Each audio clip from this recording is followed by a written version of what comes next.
今回は、小学生の頃めっちゃ欲しかったレアカードをまとめてみました。この動画は私個人の独断と偏見でまとめたものとなっています。なので20代後半の同世代の方刺さるかもしれませんが、それ以外の方には少し申し訳ない内容となるかもしれません。ただ昔のジュエマということで、そこそこ楽しめるかなと思うので、ぜひ最後までご視聴ください。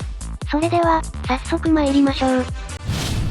ボルメテウスホワイトドラゴン、7マナ7000のダブルブレイカー、シールド焼却クリーチャーの元祖であり、漫画でも活躍したドラゴン、バケツマン懐かしいですね。当時から圧倒的な人気を誇り、喉から手が出るほど欲したカードでした。超人気カードのおかげでイラスト違いのカードも登場し、どのイラストが好きかで盛り上がった記憶があります。ちなみに私は元祖イラストこそ至高であると思っています。そんなボルホアはガチ環境でも使われる要カード。ボルメテウスコントロールをはじめ、ボルバルマスターズ時代には除去ボルバルに必須のカード。こいつを生存させられるかどうかが勝負に直結するほどであり、ある意味ではボルバルを押しのけてメインフィニッシャー的な役割を担っていました。小学生環境ではこいつを持っている奴は英雄。場に出ようもんなら大盛り上がりで拍手喝采もやむなしですが、そんなカードを4マナのデススモークで即退場させた時は、さすがに興奮しましたね。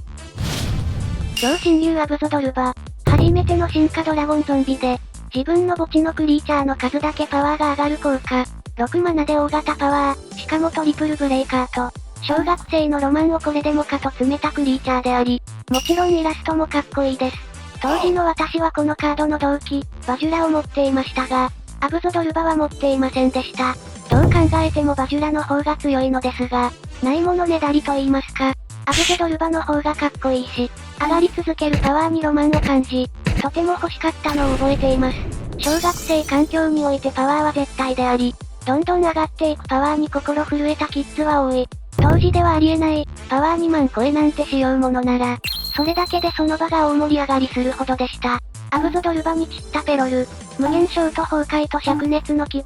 もちろん私は死にました。ああ、いい思い出ですね。ちなみにこのカードを描いたイラストレーター様曰く、アブゾドルバはキュービの狐をモチーフにしたそうで、頭部の後ろあたりに葉っぱに似た物体があるのもそのせいです。コーチペトローバ、ジュエマ初の選ばれないクリーチャーとして登場。宣言した種族を強化する効果を持ち、当時からかなり活躍してきたカード。私には兄がいたため、多少のレアカードをおこぼれいただくことはあったのですが、ペトローバだけは無理でしたね。それもあってか、個人的にかなり高価なカードだと思っていた私は、ペトローバを持つ友達を金持ち、複数持つ奴は犯罪者だと思っていました。半分冗談ですが、そんな印象があるこのカード。先ほども言った通り強さは本物でガチ仕様。小学生ブロッカーデッキが、このカードのおかげで簡単に超パワーを手に入れ、選ばれないから除去もできない。小学生環境でも猛威を振るっていました。ということは自分も欲しくなるのは当然であり、なけなしのお年玉で地元の角所に買いに行った記憶があります。そして、ペトローバ1枚と進化ガーディアンをフィニッシャーとした、最強のガーディアンデッキができた感動は、多分一生忘れないでしょう。妖艶の守護者ブルーメルキス、6マナ8500の多色クリーチャー、ブレイクしたシールドを見て、その中のシールドトリガー呪文をすべて自分がコストを支払わず唱え、その後持ち主の墓地に置き、それ以外は手札に加える効果。個人的にめっちゃ好きなカードで、先のガーディアンデッキに喉から手と足が出るほど超欲しかったカードです。効果もそうですが何よりイラストですよね。光水っていう色合いも素晴らしいです。効果はシールド焼却に近いですが一長一短。相手のシールドトリガー呪文をこちらが使えるという点では優れていますが、それ以外は手札に加えられてしまうこと。また、呪文以外のシールドトリガーには無力な点は劣っていますね。あとこの効果は強制なので、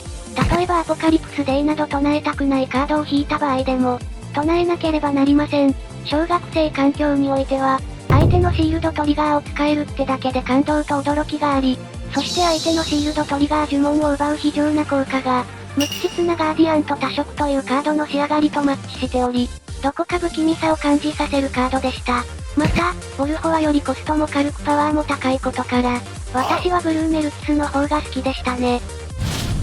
暗黒王ですフェニックス。今でも忘れません。このカードの登場は私に雷を落とし、私はこのカード欲しさに親に土下座してローソンのパックを買ってもらい、ソウルフェニックスが当たったあの悲劇を、4マナ9戦でフェニックス、シールド焼却に離れた時ロストソウルと、豪快で強力な効果を持つカード、イラストもかっこよく漫画でも大活躍。当時からかなり人気が高かったカードですね。いくらフェニックスとはいえ、4マナでこの性能は当時のジュエマでは斬新で驚いたのを覚えています。ガチ環境では進化元に恵まれなかったこともあり、そこまで活躍はしていませんでしたが、小学生環境においてはデスフェニを着地させるために、数々の鳥さんやギガッピ、ギランドやジャグラビーンの顔を100万回は見たでしょうね。個人的にはそこまでやられた印象はないのですが、皆さんはいかがですか？デスフェニの動機には、シールドが増えるスターマンや、クリーチャーを踏み倒すペガサスなど、小学生が大好きな効果を持つかっこいいフェニックスがいたので、